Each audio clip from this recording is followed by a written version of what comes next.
Forbes on Fox is next with the bottom line in your money. Is the U.S. car industry headed for a dead end? Ford, Chrysler, GM, they're all riddled with problems while foreign car companies keep rolling on. So what's wrong with Detroit? We'll go in focus. Plus, why is one CEO selling off over $100 million worth of his company's stocks? The Informer knows. And those rebate checks are supposed to help save the economy. But even if you spend every cent, will it make any difference? Plus, makers and breakers. But first, the headline.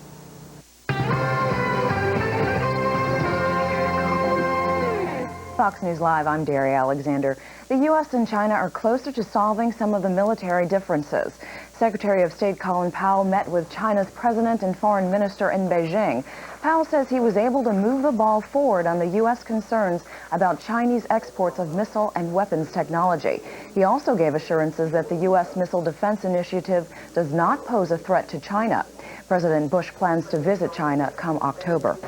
More than 250 firefighters worked through the night in Southern California, protecting power lines threatened by a wildfire. This morning, the 650-acre fire along the Cajon Pass is about 60% contained. Sparks from a train may have set off that fire. And in Jackson, Wyoming, about 100 homes have escaped a wildfire at their doorsteps. Firefighters have been fighting for 6 days to keep the flames at bay. More than 3,000 acres of bone-dry forest surrounding the upscale neighborhood have been scorched.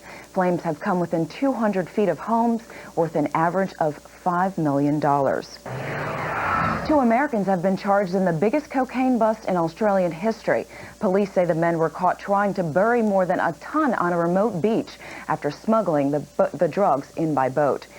And finally, some flabby felines competing in Taiwan. Their owners are looking to see who's got the fattest cat in Asia. The winner was a 6-year-old male named Mimi, weighing in at 31 pounds. Mimi used to be an alley cat. Now he's living a life of luxury, sleeping more than 16 hours a day, but he's on a diet. No more sweets or human food, just ordinary cat food. I bet my cat would have won if it was there. Our next update is at the bottom of the hour. Now more for the fastest growing business block in television. Forbes on Fox with host David Asman is next.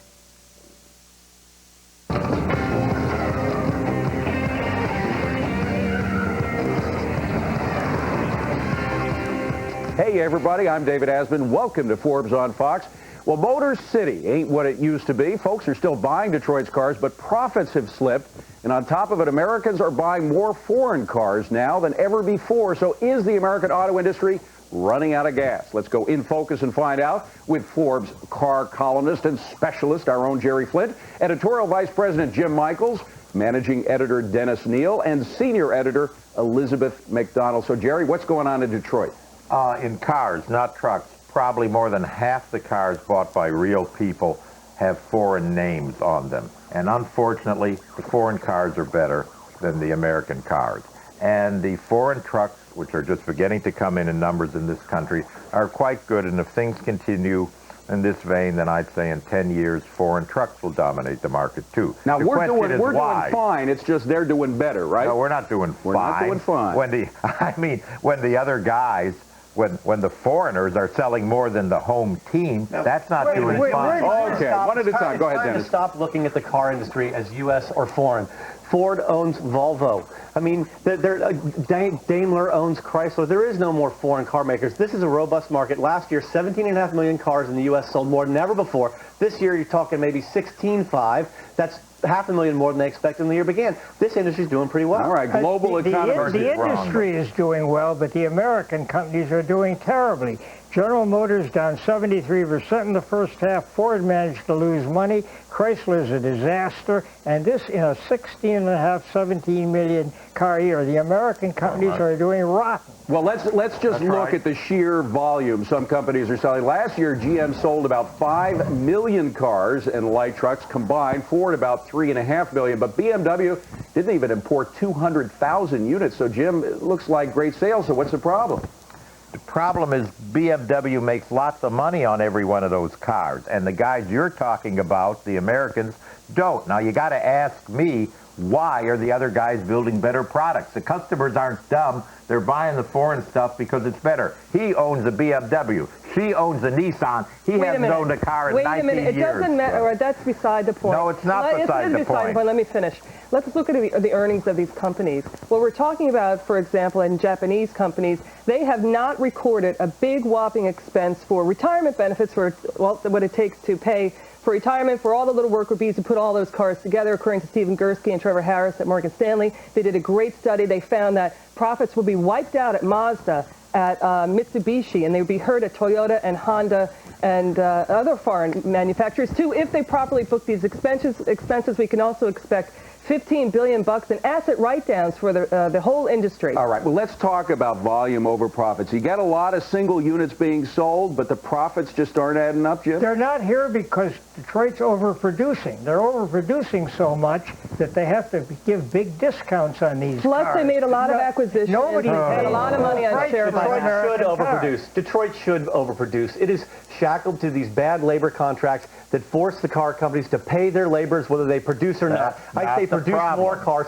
They will earn their way out of this, and they will be in better shape. You want to know what the problem is? I'm going to tell you what the problem is. What's the key problem? There are three problems. One, the Harvard Business School, which taught a generation of American businessmen that you didn't have to know the business to run it. So we have people that don't know the auto business running auto business. Two, Wall Street with the theory of stockholder value, which translated in use your money to buy back your stock, which just failed out the big boys when they sold. Now, wait a minute, Jerry, The foreigners used their money to build better products. That's why you have a BMW as a better. Hold on, Jim, go ahead. Quiet, gentlemen. That Wall Street is a great excuse for lousy management.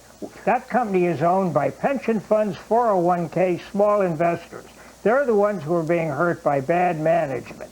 Ford, Jack Nasser tried to shake Forbes up. What's happened? They cut his wings. This is an industry that's bloated, blundering, and bureaucratic. It is inefficient, but the American companies are the worst. And the quality differences between U.S. and foreign-made cars have never been narrower than they are right now. That is the man who hasn't owned a car in 19 years is already going on final word. Why does she own a Nissan? The problem is with the earnings. The earnings are in trouble globally, We got to give the auto man the final word. Go ahead, Jerry. The key in this business is building the better product. Have you guys all forgotten? That's the point of the game, to build the better product. We got to wrap it that. No, Elizabeth, you don't get the last word. Up next, which CEO is selling off company stock like there is no tomorrow? Is there something he's not telling the rest of us?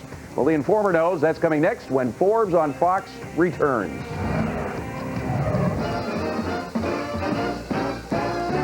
We've got a gorilla for sale, a yellow gorilla for sale. Won't you buy him, take him home and try him? Gorilla for sale. There have been a lot of headaches in this house, but only one headache medicine, Tylenol, the #1 choice of doctors for headaches.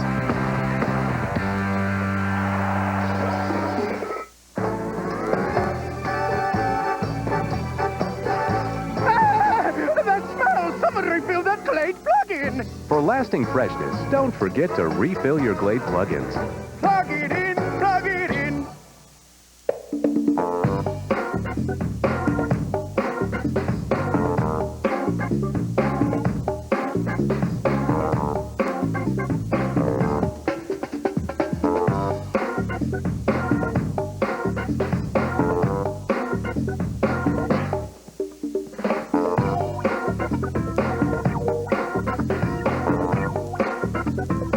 The Toyota Avalon. All you need now is a doorman. Wait. My purse is gone. It's got to be yours. No, it's not here. It's my wallet in it. It's your wallet in it. Waiter. Oh, I can't believe it. It's gone. All our vacation money is in there. See it there? Our vacation is ruined. Anyone could happen now. It's a white purse. It's about like this. White? It's got a gold chain. All that cash. It was $700. American Express travelers checks don't leave home without them. 1 part tulip, 2 parts French vanilla. Add 1 whitewash shutter. Mix 1 quart lazy afternoon. Stir in 1 cup sunshine and a pinch of fresh sand. serves one or a family of 6. Introducing Swedish Home by Ethan Allen. All the ingredients you need to make an elegantly simple home.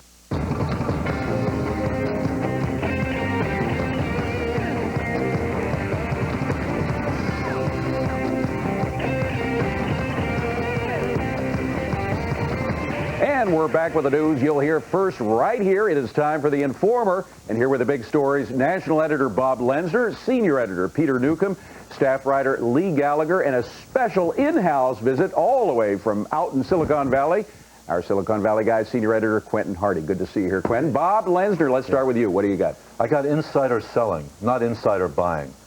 Chairman of Quest, a big telecommunications company, has been selling stock since the beginning of the year. Joe Naccio. Joe Naccio has sold, by my reckoning, 150 million to 175 million of his stock. Wow. The stock he's been selling it from 45 all the way down into the 30s. Stock's now 27, 28. Guess what? They just reported a $3 billion loss. The stock looks incredibly vulnerable to me because it's selling at 82 times earnings. Now, how much is that $150 million represent as a percent of the whole company, the whole he has a market lot cap? of options. So, you know, he has a lot more options, but he only has $17 million in stock left to his name. So, folks, what does this mean to all of you? Why are we persecuting him and not Michael Dell?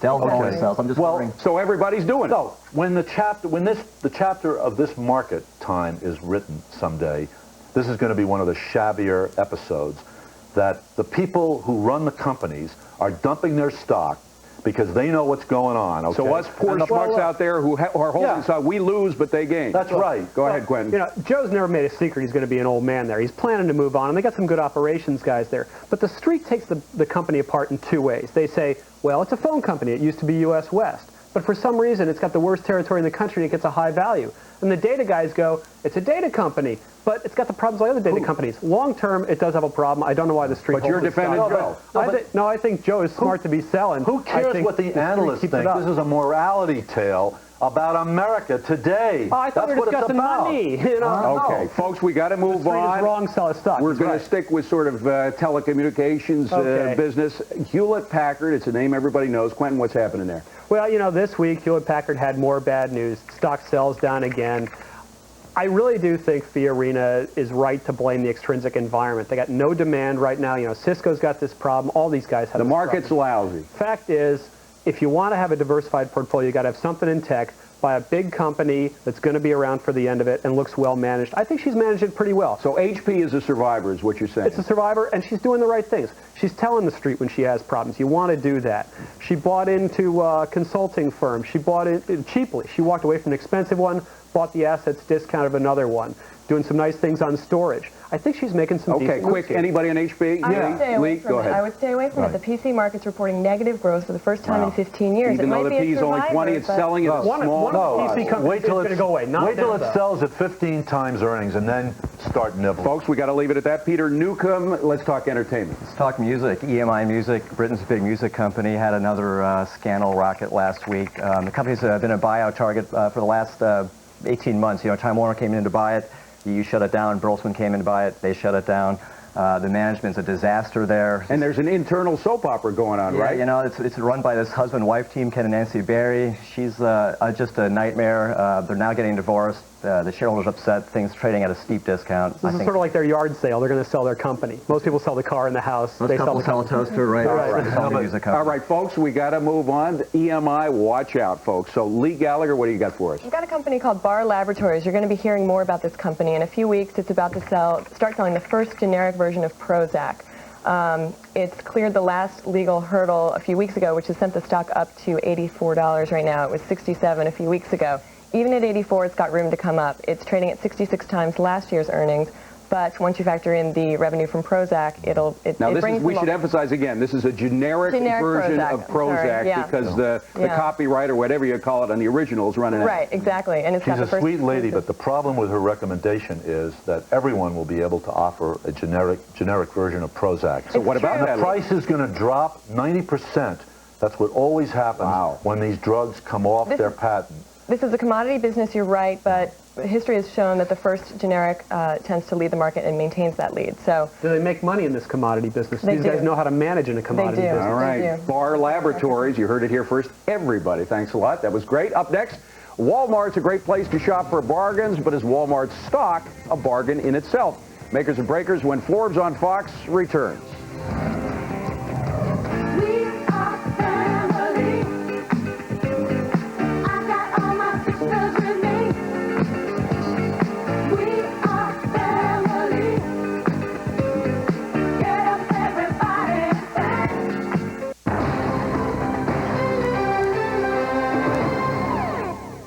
Forbes on Fox is brought to you by Siebel Systems. Siebel, good service is good business. Once, when you took on a job, you did the job, start to finish. At Siebel, we make application software that lets you give your customers personalized service. We know it works because we track our own customers to make sure they're successful. No one asked us to follow up. No one had to. It's our job. Siebel, good service is good business.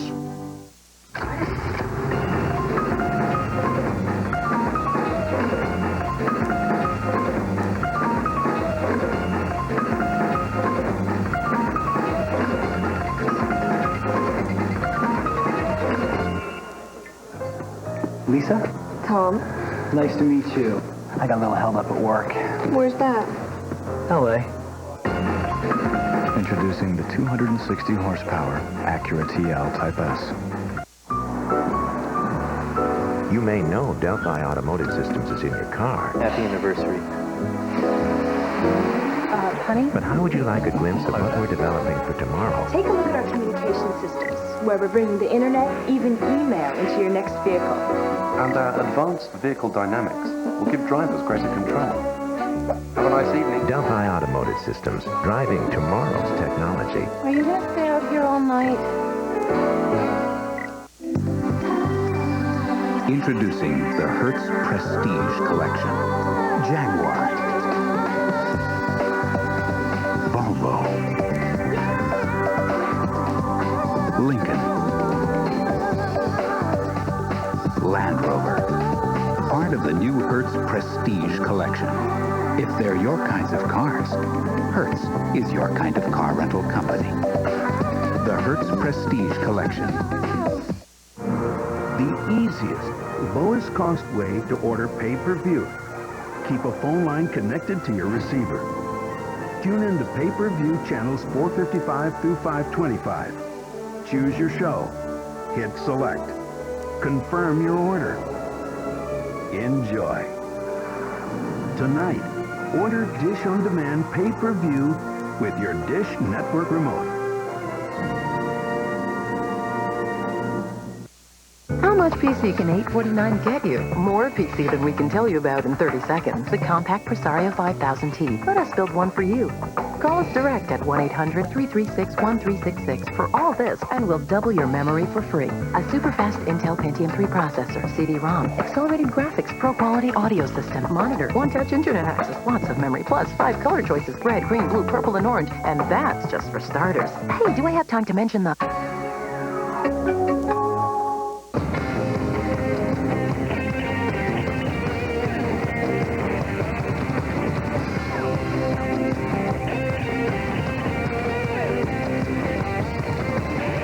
Welcome back, everybody. Time for Makers and Breakers. This week, our guest stock picker is Rob Black. He's from Goodwin, Long & Black Investment Management, and he's got 3 stocks he's real hot on.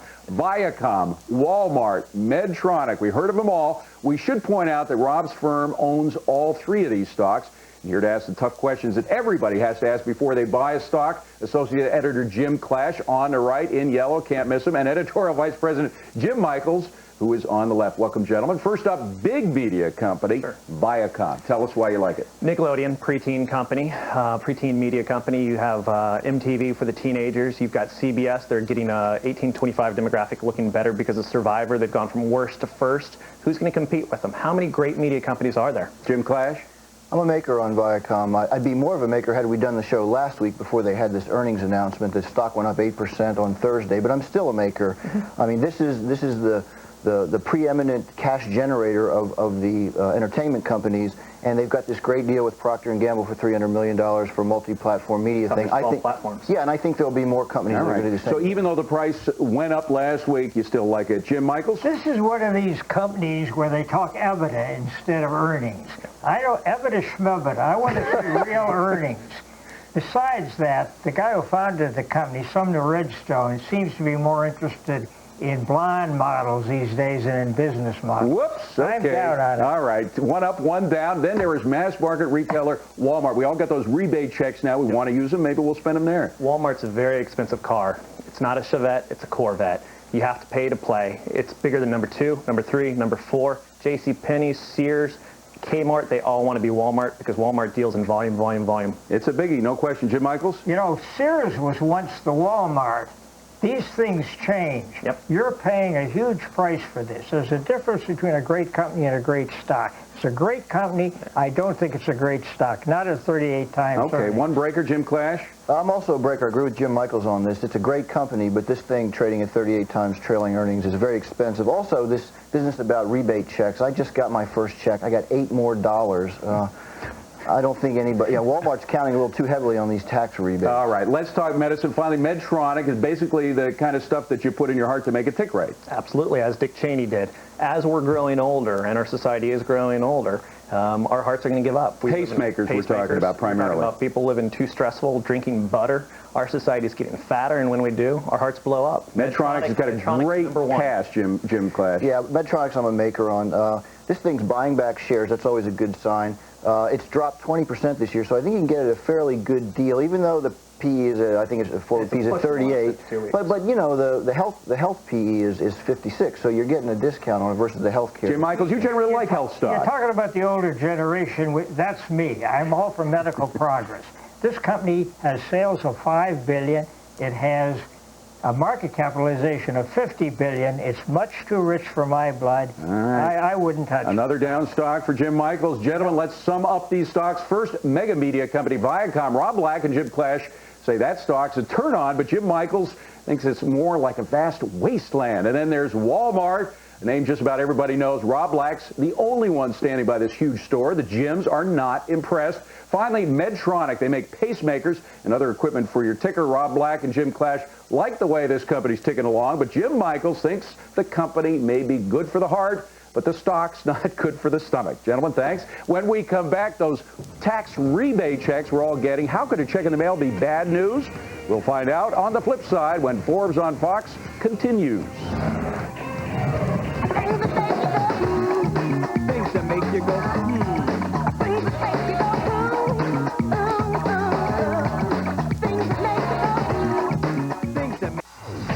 Any full-size SUV can tackle the wilderness. Coping with the urban jungle also matters to engineer Thad Stump.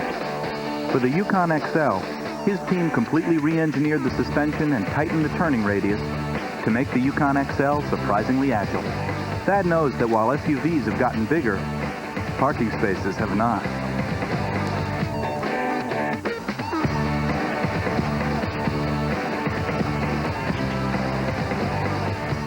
Excuse me, I lost the black carry-on. I turned around and it was completely gone. Did you have the bag inside? I just got off the plane. It's got a lot of cash in it. I can't help you. I'm on vacation. I don't... Okay. I have nothing. There's nothing. I can do for you until you fill out the paperwork. It was absolutely right here. Okay. All my money is in this bag. Until you file a report, I cannot help you. I need your name and a description But I'm of the telling bag. you, American Express traveler's checks. Don't leave home without them. If you have osteoarthritis, there's reason to celebrate. It's Celebrex. Celebrate, celebrate, come on and celebrate. Celebrex specifically targets only the COX-2 enzyme, a key source of arthritis pain. Celebrex relieves arthritis pain plus inflammation and stiffness too. Celebrate, celebrate, come on and celebrate. Celebrex should not be taken if you've had aspirin-sensitive asthma or allergic reactions due to aspirin or other arthritis medicines, or certain drugs called sulfonamides. In rare cases, serious stomach problems, such as bleeding, can occur without warning. Tell your doctor if you have kidney or liver problems. Celebrate, celebrate. powerful 24-hour relief from osteoarthritis pain, inflammation, and stiffness. Ask your doctor about prescription Celebrex. Celebrate, celebrate, come on and celebrate. Saturday, Gay Ed. It could become part of your child's school curriculum. We report both sides of the story. You decide. Fair and balanced this weekend, only on Fox. This Sunday, Bush courts favor for his judicial nominees. We'll have a legal brief. Then it's spy versus spy. Scandal threatens to bring down the FBI. Do we need to investigate the investigators? And is the FBI's credibility MIA? We'll get insight from Senator Patrick Leahy. That's this week on Fox News Sunday. Check your local listing.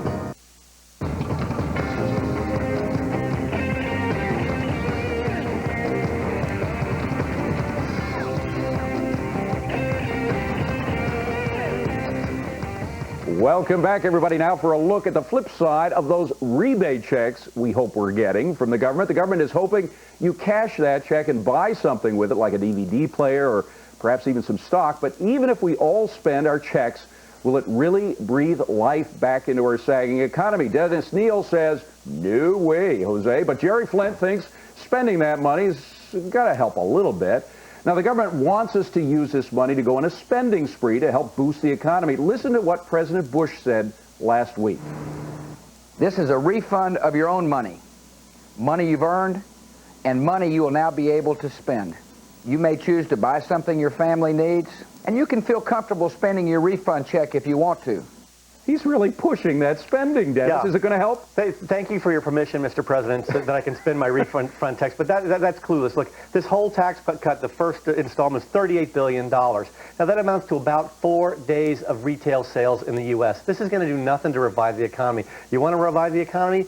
Cut rates on home equity loans. In the first quarter, home equity loans, people like taking equity out and buying things, accounted for fully half of the 1.2% in GDP growth. So, Jerry, President Ford tried it, didn't do any good. Why would it work now? It's always good to give people their own money back. We will always spend the money we get back. Remember, we don't save, we spend it. It doesn't hurt. 4 days of spending is a lot of spending. What's better, that 100 million people spend their money, or that we pave another road in West Virginia? Well, let's talk specifics. Let's see how the numbers add up. You got a $10 trillion economy. It's a lot of money, but the checks only add up to about $38 billion. To put it in context, that's just 0.4% of the economy, not even 4%, 0.4%. Dennis, it's a drop in the bucket. It's a drop in the bucket. Only 1 in 4 taxpayers will get it at all. And I'll bet you that not everyone spends it. I'll bet you half of people decide to do something else with it. So, Jerry, what happens if that happens? Like saving it, like 50% of the money is saved.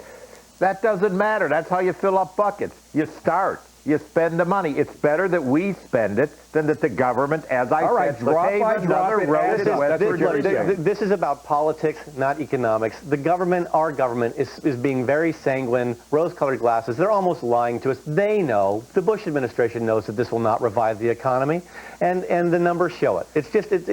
But is it good or bad? Would you rather you have the money or they have the money? Oh, sure, I'd rather we had the money. But why not give us a whole lot more money up front? But Jerry, more than just 4 days of retail sales. Money. It's our money. It's like somebody steals $100, gives you back $2, and says, "Okay, now you got to be grateful." Stealing isn't the thing. Taxes isn't stealing, but it's better that we have. A lot of people would disagree with you on that. Yeah, but not most of them.